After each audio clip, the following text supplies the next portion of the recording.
In this video, I want to explain the course fee model and give a basic orientation to MindTap, the ebook, and the Cengage apps available to your students. First of all, we chose the course fee model for several reasons. One is the much lower cost to the student, even factoring in having to pay for it twice, once in English 101 and once in English 102. Another is the way the materials integrate with Blackboard. I've used all the competing Writing Lab products from other publishers at this point, and this one is by far the best for ease of access and integration with the Blackboard gradebook. Another reason was the way the materials are available as soon as the class starts. There's no more waiting for financial aid to come through or for students to get to the bookstore to buy their books. And the materials include not just the ebook. There are exercises in MindTap to help students master certain skills. There are also study tools and apps that help the students with writing and research. In addition to the ebook, a print copy is available through the bookstore for about $20. This is a black and white binder punched print. However, while you can require the book to be available to students in class, you cannot require them to purchase the print book. You must allow them to access it on their tablets, laptops, or other devices as an alternative to having the print copy. If you want to reference particular pages in the book, you might consider printing just those pages yourself and making copies for in-class use, or projecting the page on the screen during class. Now, before you can really do anything with the ebook, you need a Cengage login and password. We can help set you up with that, and I can walk you through the options for deep linking. Next, you must deep link your Blackboard course to the Cengage eBook course, either a completely new course or a copy of one that you've previously used, or a copy of one that someone else has set up for you. The very first time you link to a course in Blackboard, you'll be asked for your Cengage login and password. After that, you'll never have to set this up again. Your students will likewise have to create a login and password the very first time they go into your course, and after that they'll go straight to your content. If they take another Cengage course, they'll use the same login and password to link to their account, but they can do a password reset if they've forgotten it. The only time you'll need your login again is if you want to go to the Cengage site to create a master class for yourself or to evaluate new books and materials. Make sure when you deep link that you select Wyrix 9th edition if you're linking to a completely new course. There is a new 10th edition available, but we aren't using that one yet. Now, I should note, if you're doing the English 101 100 class, the linked class, that you can only link to the ebook in the English 101 shell. However, you can assign work just to your English 100 students in that English 101 shell. They're in it anyway. If you do, you might ask those English 100 students to write you a reflection on the activity in their English 100 shell as an assignment to be graded there for credit. You can also make the assignment in English 101 practice only or extra credit for your students, however you choose to do that. Now let's take a look quickly at sort of the main parts of the Cengage Master course. Basically, the way it works is you put activities that you want students to do in that Cengage space called the learning path, and you pull a direct link from each activity in that path to your Blackboard shell, so students can just click on the link in their Blackboard shell and go straight to the assignment. You can also send students directly to the Cengage eBook space to use a number of the apps that can help them with research and writing, as well as apps that can help them customize certain aspects of their ebook experience. And then we've got some of the activities that they have here. They have MindTap exercises, readings from their ebook, some different apps that they can use, and we'll talk about all those in just a minute. Now, here are two examples of the Cengage learning path. The first is what you get if you can create a completely new class. It follows the book layout pretty well, and it has all kinds of assignments in the units and folders here. Let me show you a couple of those. The problem is if you choose not to use some of these, they're really a pain to clear out, and they can be very confusing to the students if they're reading along in their ebook and they find this activity that they think they have to do. It's not really going to their gradebook, and you actually have to grade it yourself if you're going to use the ones that are embedded in the book like this. So what we decided to do instead, let me show you a master class that I've created for the 2016-17 school year. Again, here's a learning path, and I've got it sorted into different folders. One contains just the entire ebook by itself. There's nothing embedded in here, and you can just add these links directly to your Blackboard shell to assign readings from the ebook. And then the students can navigate. If I go to one of the chapters, they basically use these arrows to navigate through the ebook readings. And going back here, there's also a folder that that Cengage has just added called Just in Time, and it has different MindTap activities that students might find useful. There are different exercises about the writing process and different usage grammar issues. I left them in this particular folder because all of them now sort of read, this problem set will give you additional practice with things, with whatever the topic is. So if you actually want to assign any of these, you can change this wording and you can move the assignment. We can look at that in just a minute. But that's what these are. Now I've got chapter specific assignments. These are basically the homework assignments that are set up for the particular reading chapters, and there's one for almost every chapter in the book. And you can assign these before or after you have the students read the material to help them out with that. And then if I go back here, I've got 3 exercises folders. One has some grammar things in it, not really very many because most of them are actually in this just-in-time part. A few in the research skills exercises, again, things that were not up here in the extra practice or that weren't part of the chapter exercises. And then I've got a few here about academic writing. This is really where most of them are. You've got writing situations and strategies. You've got things on layout and basic style, academic style, essay structure, things like that. I really like to use a lot of these for English 100. And then finally, I've got pretty much anything else that was in the master copy of the book I've put into this other chapter materials. So these are all still here if you want to use them. Some of them are collaborative activities that you might want to explore. Some of them are writing assignments. I don't really use those because I like to make my own, but I've left them all in here where you can look and see what other things there might be out there for the different chapters in the book as you're using them. Now let me go back to the learning path as a whole. You have 2 views available to you in the learning path. This one, which shows all the materials in collapsible folders. See, I can click on one and it opens up. And then this one, which shows everything in what's called the dates view. Now, while you may not wish to set dates in the learning path, if you choose to, this is where you can get to them easily and set a bunch of them at once. I would strongly suggest you not set due dates on the Cengage side though, because if you do, it may delay when grades post to Blackboard. You may have an assignment that's not due for a week and students have completed it will bother you for the rest of the week wondering why their grade hasn't posted to Blackboard yet. Leaving it blank seems to send the grade over immediately. Now, I'd strongly suggest you hide most of this from your students so all they can see is the ebook and maybe this just-in-time area if you want to have them have that available to them so that they can do extra independent study. The way that you hide a folder is you just click this little button and it will gray out. Now you can still see it, but your students will not be able to. Hide them all, and now students will have a much cleaner space to look at.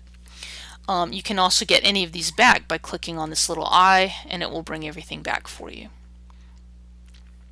Now the other thing I suggest is that you create folders for your students and either move or add activities to them as you choose to incorporate them in your course. That way, even if a student doesn't click on the Blackboard link, he or she can get to assignments pretty easily by just clicking on the main ebook link in their Blackboard shell. So I generally create a folder for assignments, another for drafts, another for peer responses, and you might create one just for your English 100 students. So here's how you make a folder. You click on this plus at the top and you select add a folder. And now you can name it. We'll name it assignments. And then you can decide where it falls in the learning path with this order thing. And if you create it, I'm just going to create it here. And it basically the default is it's going to go to the bottom of wherever you are. If you don't like where it is after you create it, you can just click this pencil and change where you want to put it. Maybe I want to put it before the ebook. So I'll save it there. That's how you adjust it. And you can also move an activity that's already in the learning path into a folder. First, you're going to find the activity that you want. I'll find it here maybe in chapter specific assignments. I want to put this chapter 1 homework in here. I can click on the pencil and then I can click on where I want to put it and save it. And now this assignment is in here.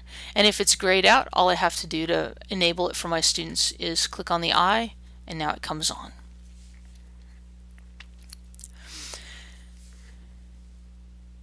Now we'll look more a little bit later at how you might organize this on both sides, MindTap and Blackboard, in another video, but for right now let's look in the learning path because there's also some apps that you or your students might wish to use.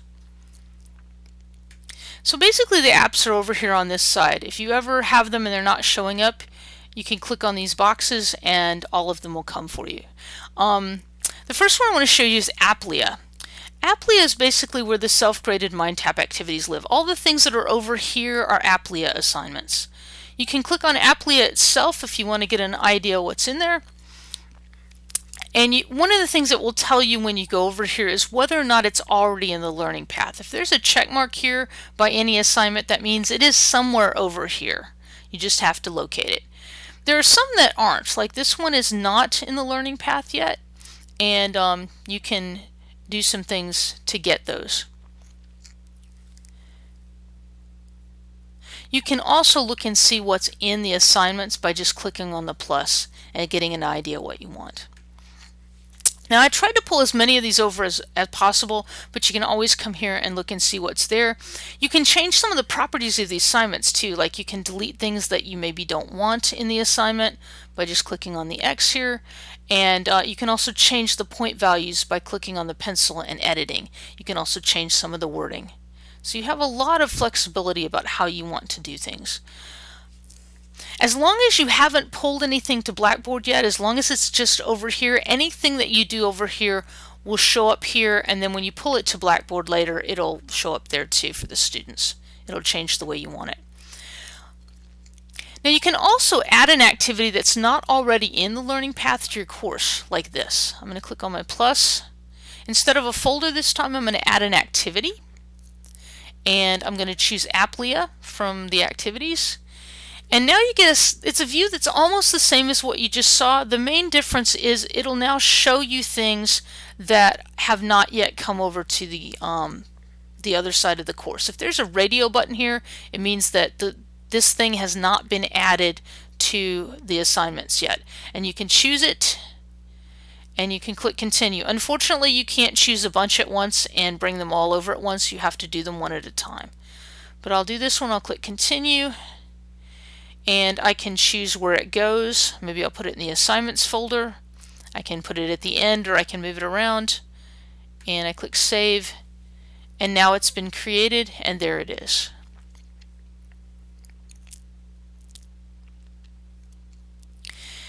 Now another app that you can use, or your students can use, is NetTutor. Now NetTutor is a service that allows students to submit a draft to a real-life person for feedback and get suggestions in a variety of areas. The app is here, this little mortarboard. You launch it and you can click on this and you can click upload a paper and you can see the submission form. The student fills out this information, chooses a couple of areas for specific feedback, explains the assignment a little bit. They have to choose their file and upload it as a PDF, so they're going to have to save their paper as a PDF first in order to use this. Now, they can expect a response within about 72 hours usually, and in my online class I usually have students write me a short report about what they learned using the service and what problems they had with it, and I give a few points of extra credit for that report. Most students who try it get very detailed and helpful feedback and are pleased with the results. I believe they get 6 paper uploads per term for free, and after that they can subscribe to the service directly if they wish. They can also upload a paper from any class, not just English. Another app that they can use is called Questia, and it's found right here, this little eye. This is the research space for MindTap. It's a product of Cengage, and there are several useful features. That is not one of them. But sometimes when that happens, if you relaunch it, it will go ahead and do what it's supposed to do. And here it did. Alright, so I'm in the home space right now. Now, there's some useful features in here. One thing is there's a lot of how-to videos and tutorials. If you scroll down, everything planning a paper, avoiding plagiarism, quoting sources, paraphrasing, integrating sources, all that kind of stuff. If they click on any one of these, they're going to get a couple of things. They're going to get some videos that they can watch that are very short, and they're going to get some example pages that they can look at that can help them. And they can expand them all and see what all is here.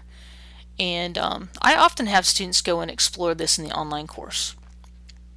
Let me go back home now. Another thing that they have access to is basically a project space for them to save articles and add notes and annotations. They can create bibliographies of their sources. I've got an active, one of the neat things about this is that once a student has created a project in any Questia, they'll still have this later. So if they go to English 102, like my Vikings thing is already here, even though I just made a new course. These are some articles that I've saved at various times. I can go in and do other things here in this space, like add a note to the page. I can highlight different things. I can do things with citation. There's a lot of neat things that I can do with this. Another thing that you can do in the project space is, if I go to the Writing Center, actually, they have a lot of things that help them find topics, start new papers. They have papers that they can have that are in progress. And what it does when it starts a paper, it asks for certain information. I'll cancel that. If I go to one that's in progress, one of the things it'll do is you've got a way to help you find topics. You've got a topic generator. You've got things that give you some ideas about research and some tips about that, some ways for creating a decent thesis statement, a space for creating an outline if they want to use this. There are several templates that they can use in an outline starter they can use for that. They can create bibliographies, and they can actually basically export all this into Word and use it for writing their paper if they want to. So there's a lot of neat stuff in here.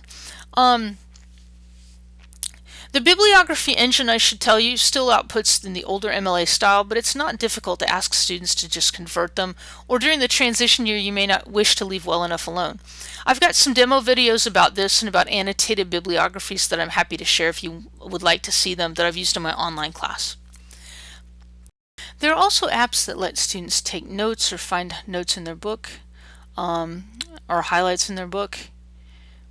The study hub here, there's a way to make flashcards. There's a way to have parts of the book read to you if you want to use the read speaker. There's a lot of things. There's a full ebook that's in here that has the entire book. There's a way to search for things in here. There's a dictionary. There's a glossary. There's all kinds of things that are good for students in here.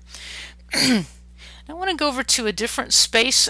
There's also a paperless grading app. This is basically based on the it's built on the Turnitin.com engine if you've ever used it, and it's a place where you can set up writing assignments and give good feedback. It allows paperless grading with commonly used customizable comments that you can just drag and drop over if you want to, any of these things. And so things that you commonly put on there, a lot of them have very long notes as well. You can also give some feedback either as text comments that you type in here, or you can do voice comments if you want. I haven't used that yet, but that's something that's possible. And then you also have customizable rubrics. This one's a pretty simple one because it's drafts. Basically, I use this in my online classes to give extensive feedback on drafts, and then I grade the final versions in Blackboard with just a rubric. It's also possible to set up custom peer response workshops using this app, although there are some glitchy things that you have to be aware of when you're setting it up. I can share what I've learned from my online and face-to-face classes if you're interested in incorporating this into your classes. I also have some videos showing students how to access their feedback and their originality report, which basically will highlight things that the engine is picking up as being from other sources, so that they can do better about citing their sources correctly. It's basically the same thing as SafeAssign, it's just a much better engine. So finally, coming back over here, there's a progress app that you can use that will let you see student progress. It'll let you manually sync your grades out to Blackboard if they don't roll over automatically, and they'll let you see other metrics of student engagement. Students can also see their own grades and progress in the Cengage side with this.